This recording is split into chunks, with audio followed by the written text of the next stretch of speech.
vida daquele homem. O primeiro tratamento do pecador é que nós vamos tratar a ferida dele e vai doer, ele vai gemer. O primeiro tratamento que você dá em alguém que se encontra no pecado vai doer, vai fazer com que ele sofra. Mas depois ele tinha azeite e logo ele aplicou o azeite. O tratamento não vai doer por muito tempo, mas depois ele tinha um azeite para aplicar em cima da ferida e aliviar aquela dor. Quando nós falamos de azeite, nós falamos de unção. E quando nós falamos de unção, nós estamos falando de capacitação para trabalhar na obra do Senhor.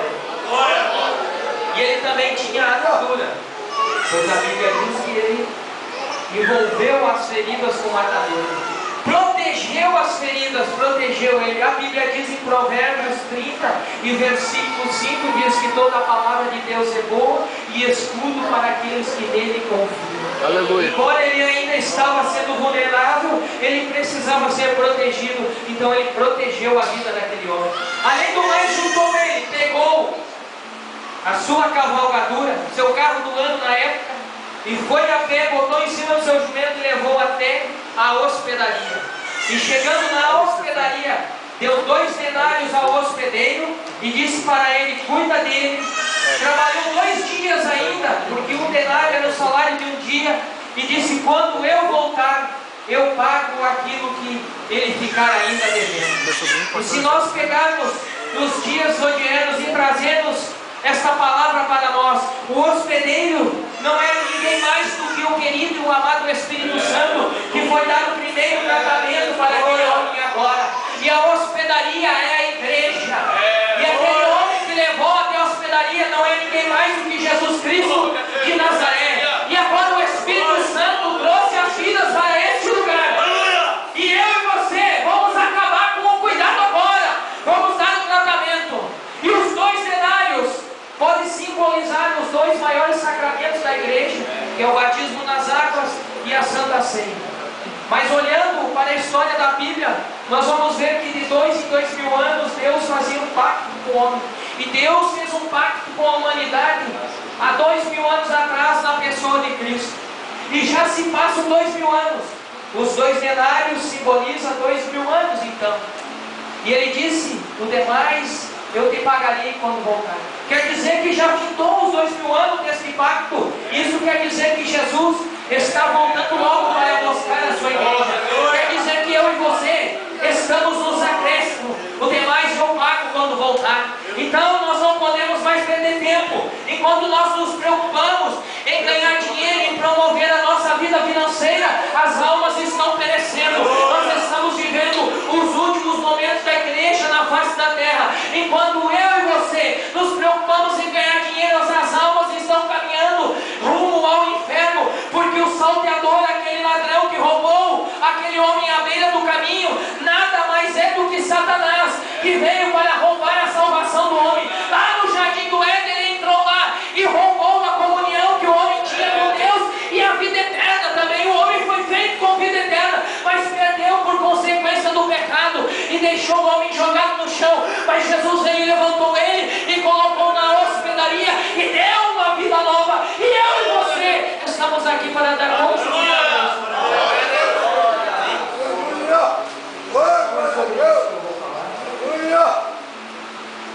sentado mesmo como você está. Abra a tua Bíblia no livro de Mateus, no capítulo de número 20, no verso número 2. Aleluia. Nos diz assim a Bíblia Sagrada.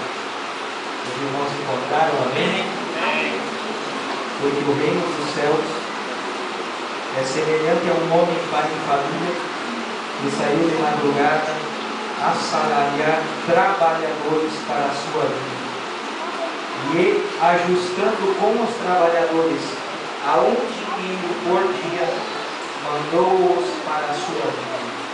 E saindo perto da hora terceira, viu outros que estavam ociosos na praça. E disse-lhes: e de vós também para a vinha, dar-vos-eis o que for justo. E eles foram. E E saindo outra vez, perto da hora sexta e nona, fez o mesmo. E saindo perto da hora 11ª, encontrou outros que estavam ociosos e perguntou-lhes: por que estáis ociosos todo o dia? Disseram-lhe eles: porque ninguém nos assalariou. Disse aquele homem: ide vós também para a vinha e recebereis o que for dito. Amém? Como é um curso de caráter missionário, eu também trabalho na minha igreja, na Assembleia de Deus, na cidade de Parobé, como promotor de missão.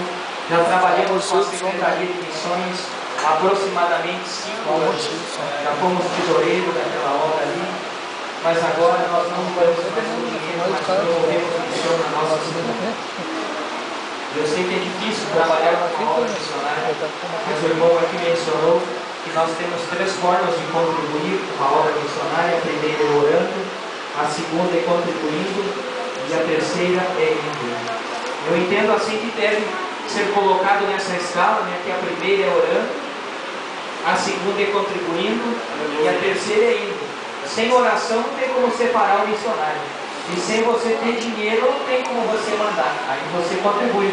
A Bíblia diz lá em Atos capítulo 13 que os irmãos estavam orando na igreja. E em oração o Espírito Santo chamou a Paulo e a Barnabé para uma obra missionária. Aí sim a igreja recebeu a responsabilidade de separar aqueles homens e enviá-los e ter o compromisso de sustentá-los. Amém? E eu quero pregar nessa noite sobre o tema: os 5 chamados para a obra missionária. A Bíblia aqui nos fala que Jesus estava contando uma parábola sobre um homem que tinha uma grande vinha e começou a assalariar trabalhadores na primeira hora do dia. Para os judeus, a primeira hora do dia é às 6 horas da manhã. E viu que ainda se encontrava durante outras horas do dia trabalhadores que estavam ociosos na praça da cidade, sem ter o que fazer. E ele foi separando naquelas horas do dia e foi enviando para trabalhar na sua vinha. A primeira hora do dia, o primeiro trabalhador que eu encontro no Novo Testamento, que começou a trabalhar, que teve um chamado para pregar a palavra de Deus, o primeiro homem que eu encontrei foi um homem chamado João Batista. A estrela matutina, antes do último brilhar das estrelas, se levanta às 6 horas da manhã, um camarada chamado João Batista, antecedendo Jesus Cristo de Nazaré, como está lá em Isaías capítulo 40 e o versículo 3, que este camarada seria alguém que viria preparar o caminho de Jesus. João Batista, ele era primo de Jesus, era filho de sacerdote, descendente de Arão, e se criou na sua família. O seu pai morreu quando ele tinha um pouco mais de 10 anos de idade, e a sua mãe logo após veio também a falecer, e ele ficou responsável em cuidar da sua família. A Bíblia diz que João Batista, ele vivia no deserto da Judéia, e no deserto da Judéia ele começou a pregar a palavra de Deus. A Bíblia também diz que a mensagem que João Batista pregava era uma mensagem muito dura. Para a sua época, um camarada que nem pregava como ele, era difícil continuar no meio do povo. A mensagem de João Batista era uma mensagem dura. Mas o coração do povo israelita também era um coração endurecido. E para quebrar algo duro, ele tinha que bater com algo mais duro. E por isso ele olhava para os fariseus e pregava aquela mensagem dizendo: arrependei-vos, ó raça de víboras, porque é chegado o reino do céu. Era essa a mensagem de João Batista. E será que tinha que como convencer? Com uma mensagem como essa tinha assim como convencer. A Bíblia diz que havia multidão chegando diante de João Batista para ouvir a mensagem que ele pregava. E entendo eu que nos dias odiados, quando você tem que bater diante de algo duro, você também tem que pregar uma mensagem dura para impactar as vidas. Olha bem que João Batista não estava preocupado com uma ascensão ministerial, ele estava preocupado em cumprir aquilo que Deus colocou como responsabilidade sobre os seus ombros, e ele arcou com essa responsabilidade sem se preocupar com as consequências que viriam sobre a sua vida,